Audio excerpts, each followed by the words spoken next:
everybody. This is Vince Miller. Thank you so much for joining me for these devotionals. Today, we are in Acts chapter 21, looking at verses 20 through 24. Here's what happens next. They say, they are all zealous for the law, as they're talking to Paul. And they have been told about you, that you teach all the Jews who are among the Gentiles to forsake Moses. Telling them not to circumcise their children or to walk according to our customs. What then is to be done? They will certainly hear that you have come. Do therefore what we tell you. We have 4 men who are under a vow. Take these men and purify yourself along with them and pay their expenses so that they may shave their heads as well. Thus all will know that there is nothing in what they've been told about you, but that you yourself also live in observance of the law. So just a couple of days after being in Jerusalem, we can already feel the intensity build for Paul. There was a lot of joy on day 1, but we feel the tension and even the believers' concern for Paul on day 2. The concern is that Paul in his ministry to the Gentiles is teaching Jews to dismiss the law. And we know this tension was building across the empire because Paul wrote a letter to clarify this issue. That letter, of course, was Romans, which he wrote on that last trip he took.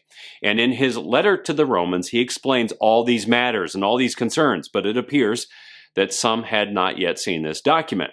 Of course, we know that Paul never, ever dismissed the Jewish law. In fact, he believed the life, death, and resurrection of Jesus upheld the law. Paul himself even continued to observe Jewish customs. On his journeys, we recall that Paul circumcised Timothy before his second trip, and at Cenchrea, Paul took a religious vow himself and shaved his own head. Paul never attempted to void Jewish traditions or their cultural or religious connections. He simply didn't believe that Jewish practices saved an individual, which was the reason for the previous debate they actually had in Jerusalem. But as we see, some people did not fully understand the implications of Paul's teaching and therefore chose to spin the narrative in their favor to put a speedy end to Paul and his preaching. So I bet you thought cancel culture was a new idea, didn't you? It's not, because Paul's about to become a victim of it. And honestly, I wish there was something that we could do about it. But as we learn, not much can be done. As Paul learns, all we can do is speak the truth and leave the consequences up to God. And I think that's the lesson today. Speak the truth and then trust God.